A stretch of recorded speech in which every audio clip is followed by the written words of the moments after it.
that.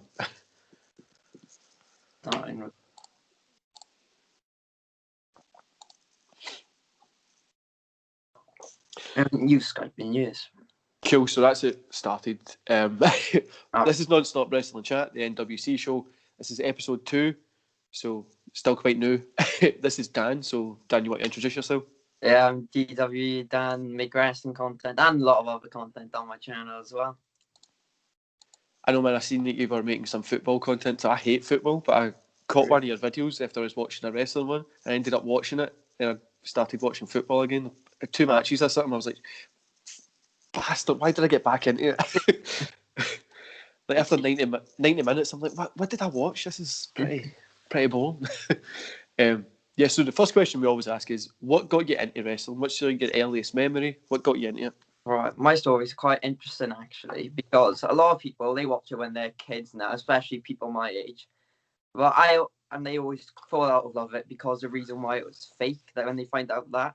But for me, I always knew it was fake, but I started watching it at about 13. I was in hospital. So I was in hospital for about a week with appendicitis. And I had nothing to do. I was literally bedbound. So all that, and it was the same time WrestleMania 31 was about. So I thought, I'll check this out. And then I just went on YouTube, just watched a bunch of matches since then. And then after that, I bought the games, 2K15 and all, and just started off from there, really.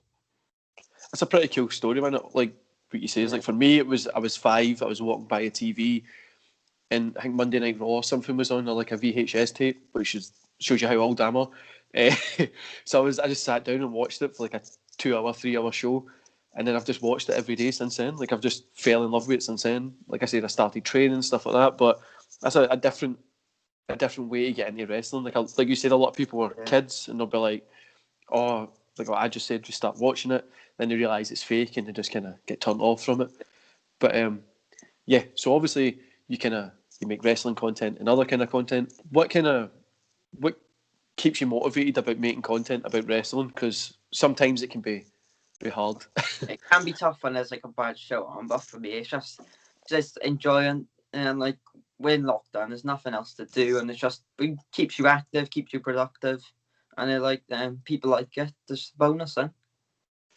Definitely, man. That's why I started my channel when we kind of went into the first lockdown, which is, I don't know how many it's been in Scotland. I think we've just had a continuous one. So it's just like a lot of Americans and stuff like that haven't had a lockdown, so they don't really experience, like, there's nothing to do. You're literally just sitting bored, really nothing to do. The other question is, what do you like about today's product? So why do you still watch it? What still gets you happy about it? Probably it's just like, it's more so, it's like it gives me a bit of an escape. You know, I can pause everything I'm doing, not worry about work or whatever. And I think the storylines, especially since moving to the Thunderdome, I think it's all been very good storylines. Even on Raw side, we had Orton and McIntyre story, even with The Fiend and Orton now. And also you had Roman J. Uso, and everything Roman Reigns is doing is gold at the moment. I agree with you, Roman Reigns, man. Everything that guy's just touching at the minute is just insanely good. Like, even the WrestleMania promo kind of thing that they put out, just his part with Heyman as well was just like, that's the best part of it. But what do you dislike about today's product? So what kind of stuff do you watch and you're like, oh, Jesus? Jim Ross has said, and I think The Undertaker kind of alluded to it on the Joe Rogan podcast, I think it's a bit, not much psychology in it anymore. It's so many just high flippy spots. And there is a place for that in wrestling, but not in mainstream wrestling. I don't think that should be 205 Live, not Raw, SmackDown, AEW. You know, it makes it does take away the disbelief when you've got 30 people there just waiting to catch one person. I get what you mean, man. Like, when back in the day, if you watched like any of the old In Your Houses, when Undertaker would go over the top rope, there would be like 10 people waiting, but that would be like once a year you might see it, and you'll be like, oh, what the hell happened there? This morning I was watching the 1984 Maple Leaf Gardens. It's just like a really old wrestling show, and my kids and my partner sat down. They're both the three of them are sitting watching it, like just watching these big guys just beat the hell out of each other. Yeah. But like you said, that's probably the same for me. Like AJ Styles, I think does it good, but then sometimes you get people you're just watching, you're like, why did you just jump over the rope for no reason? Like a good example is Jericho. Like even I know he's slowed down a bit now. Like he will only do it when it fits the match. Same with AJ. Like he'll only do it when it fits the match. Like his finisher move, he won't overdo it for the sake of it, and that's where it works.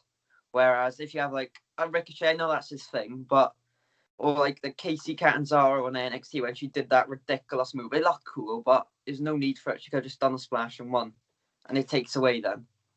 I think it's like you said, people use it when it makes sense. It's cool to use it, but when it's just like just randomly, you're like, why are you doing it? It makes no sense. But the other kind of thing is, what did you think about? Did you watch the Joe Rogan and Undertaker podcast? Yeah, I love Joe Rogan podcast. I'm a massive fan of it. So when I saw the Undertaker's on it, I watched it all straight away. Really, really enjoyed it. Really enjoyed it. That was like the best day of my work when I was sitting doing work. It was a hard day, and I just had this 2.5 hour, 2 hour, 45-minute podcast on us. This is great. I get something to do when I'm sitting bored and work. But what did you think about what everybody's moaning about the Undertaker saying? Obviously, like bashing the new kind of locker room style. But I think it's a generational thing. I think like back in his day, probably 70s, 80s. Like I got parents similar to his age, and like they were probably conditioned and like the way things were back in that day to believe you gotta be old, rough, tough. Whereas now it's changed. Like I do agree with him on the current product being soft. I do agree with him on that, but I think he's a bit like I just don't think he's educated enough to say that about video games. Like that don't make you a man, because gaming industry is like the biggest industry in the world right now. So I think as well, like when he was coming up, like there wasn't really video games. Like if you think he would have been like in his 30s in the early 90s, which was when video games started taking off. So he's just not grew up with it. But I get what he's saying as well. Like you says, today's industry can seem kind of soft, and a lot of times it seems like they just get into wrestling and get into movies. So it makes you like, I get what you're saying, but also we need to have. You don't want to have people in the locker room again just taking drugs and just dying at like 40 and 50 like you were in the 90s.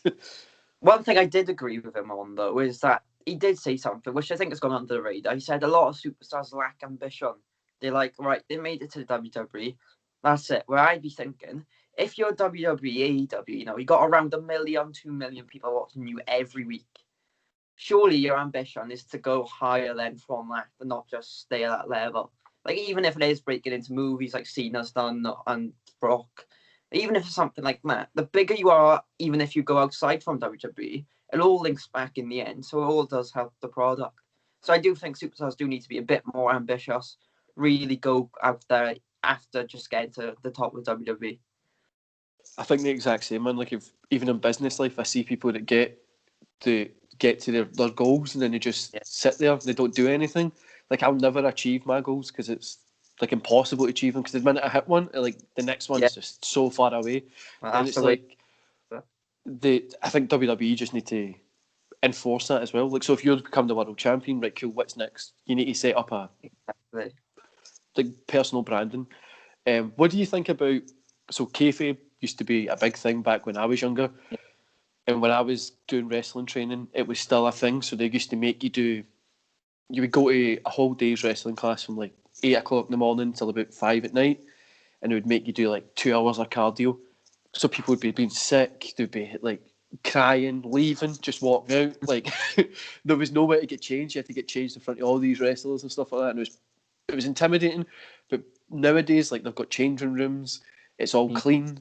It's like you're going there to like kind of become a wrestler. So like, on the question about kayfabe, what do you think about social media and kayfabe? Do you think they should keep their character on social or not? Well, I think it's really hard to do with social media, because it's all personal to you, so it's kind of hard to keep up with a TV persona and your persona. But the other side to that, it's the perfect time to blur the lines with wrestling. This is a better time to do it than ever before, because there's social media and like there's so much stuff out there now. if you could really if you like look at Becky Lynch, she blurred the lines of social media brilliantly, especially when she went on that run, leading up to WrestleMania 35, and at that when she was women's champ, and like you could blur the lines really well, and like we have seen some good storylines and feuds set up because through social media, like Ali and Kingston are doing it at the moment. I think they should use that to their advantage, really blur the lines, and then people would be like, is he actually being serious? Is this his character? Like MJF sort of does. I totally agree with you. Like, if you remember, this is probably before you were born, like when Hulk Hogan was in Japan and Jeff Jarrett attacked him at like a press conference. It was like starting TNA was kind of a thing, but Jeff Jarrett attacked Hogan to be like, oh, we've got Sting and stuff like that. We're better than what you're rabbling on about. You're just old. And a lot of eyes went to TNA. But if you had social media that day, or like somebody's out at a restaurant, they attack them or something like that, it just makes wrestling feel like unpredictable again, instead of from just, okay, Monday, you're going to see these guys and that's it. Just makes it feel new and like, what the hell's going to happen next? Are they going to like just, somebody will be in a taxi, they'll get attacked or something? Exactly, they should do something like that. Like if they're in a restaurant, film a little mini angle, stuff like. Yesterday I was watching the Booker T and Stone Cold in the shopping centre. Yeah. Whatever it's called, the grocery store, whatever they call it. I think that should be like, they should just do it. Like, especially if a wrestler just turned up and just started attacking somebody, the staff know it's going to happen, but people there don't, and then they'll be like, what the hell's going on? Then tune into WWE, get a couple of flyers out there. So I know you're starting wrestling training, so you want to get into wrestling training. Why do you want to kind of become a wrestler? Obviously you like it, but is there a deeper reason? You see, like you work 90% of your life, so why do a job that you don't like and that is your actual dream? So like just try work, and then hopefully something comes out of it. So I'm gonna do that. It's a dream. Like you travel in the world, different city every night, doing something you love. It don't really get much better than that, in my eyes. Definitely, man. I've had like really bad jobs and really good jobs, but like I just don't. For me personally, I'm not a person that really likes somebody telling you what to do. So like, I remember having a job in a call centre, and they were like, "Oh, you have like 2 minutes a day to go pee," and I was like, "Look, my poos take longer than 2 minutes. Like, it takes to have protein shakes and stuff like that. It takes a longer than 2 minutes." But they would moan at you. Just good jobs that I had was like sales jobs. It was in a nice office and stuff like that. But they would be like, "Okay, your lunch is like 15 minutes. You need to get back. You have to work overtime." And I'm like, I'd rather just do my own thing. So that's when I went and done my own business, followed my kind of stuff, and I've never been happier. So if anybody who's much younger than me, I would tell them, just try it, because what's the worst? You get to 30, 35, you've not really achieved anything, you've failed. You can still go get a good job at that age anyway. But I mean, definitely, you should try the wrestling thing, because it's fun. It really is. I wish I stuck to it longer than what I did, but obviously I broke my neck, so it was a problem. I couldn't continue doing it. So the other question is, where do you see yourself in 10 years? Do you see yourself still as a fan? Do you see yourself as a wrestler working for one of the big companies? Or hopefully I'd be a wrestler by then. And like wrestling, it takes a long time to get good at it. Like you see people coming on the scene now, but they'd probably be wrestling 10, 12 years in the indies. Like Keith Lee, he wrestled 10, 12 years. He's only now broke into the scene. So probably wrestling, hopefully, probably wrestling. And if I'm that good by then in WWE, then it will just happen naturally. So hopefully in WWE, AEW, wherever the big companies are, I want to be a part of it than be in the wrestling scene. Definitely, man. It does a lot of times as well. People forget, so they might do something for a year, 2 or 3, and they'll be like, "Oh, I'm not where I want to be." Like you're still a baby and something. And 3, 5 years in, you need to put that time in, 10, 15, 20 years of just insane work ethic. It's a long time. Like you said, you work 90% of your life, so either dedicate that to something that you love, or go work in a call centre or something. The other question is, who's your favourite wrestler of all time? So just Daniel Bryan, without a doubt. Daniel Bryan. I don't like Daniel Bryan at all, man. I get why people like his work. He's a good wrestler, but I don't know why. I just watch him and I'm like, Hate that guy, like Seth Rollins. I can't watch him either. I'm like, Like, so I'm, bored. I'm like a modern fan. You don't get many people like me. A lot of fans are Attitude Era, Ruthless Aggression. But like, I started watching in 2015. So from what I've seen the past 5-6 years, it's Daniel Bryan. Just the way he wrestles, the way like his character as well. Same name to me, so it makes total sense. I'm obviously much older, so like my stuff comes through when I was younger, which would probably be like Bret Hart, Undertaker, Stone Cold. But my favourite wrestler is Sting, because I remember being a kid, WCW came on, and it was the terrible WCW, the 2001 WCW, and he came out, and I was like, that's the guy I need to get like t-shirts, toys, everything. That's the guy. Yeah, well, he's wrestling again now, which is crazy. Man, he's wrestled for longer than I've been alive, and I'm 29. Like, literally, he's been a career in wrestling longer than before I was even conceived. Yeah, which is scary. But how do you think about that's going to work in AEW with Sting and Darby Allin? I'm not a fan of cinematic matches, which is, I think, what it's leading to, really, because I don't know how can Sting actually physically wrestle in between the ropes. But for me, if you bring a wrestler back, and if he's committed to that contract, he should be asked to do a job in between the ropes, physical match, taking bumps. Even though he's old, he should be doing. I think as well, Sting's like we've seen Diamond Dallas Page have a good tag team match in AEW. I think Sting's probably just going to work tag teams. He'll probably spend most of the time out, then get the hot tag come in and do his wee dance and leave. He has to try and put Darby Allin over as much as possible, because Darby's literally going to be one of the next big stars, but he just needs help. He's great, Darby Allin. He's one of my favourites. I like his style. Another question is, what's your favourite event of all time? So just any event. Just pay-per-view, one pay-per-view. What's your favourite one? I think a lot of good ones. Well, it's quite an obscure one, but Money in the Bank 2016. Really, really love that show. So, that ladder match was really good. You had Ambrose win it. Then Reigns vs Rollins, that storyline. Rollins come back. Nobody expected him to win that title as well. And him and Roman upon the best match I ever seen. Today's my favourite match. And it's just quality. And then no one expected Rollins to win. And as soon as he wins, Dean Ambrose cashes in. All three members of S.H.I.E.L.D. hold the title in one night. The crowd's electric as well. I remember the crowd being red hot for it. I'm missing the crowd, and I remember that pay-per-view, but I'm really missing the crowd being there. Like, the feeling from it, I'm missing that. But like you were saying, it's so weird to hear somebody that's like a modern fan, because a lot of wrestling people become like, I know that I'm going to get hate for this, become like snobs. So it's like when you see people drinking wine and they're like, oh, I can only drink like 1970, 1980 wine. You're like, come on, just doesn't matter. All does the same thing.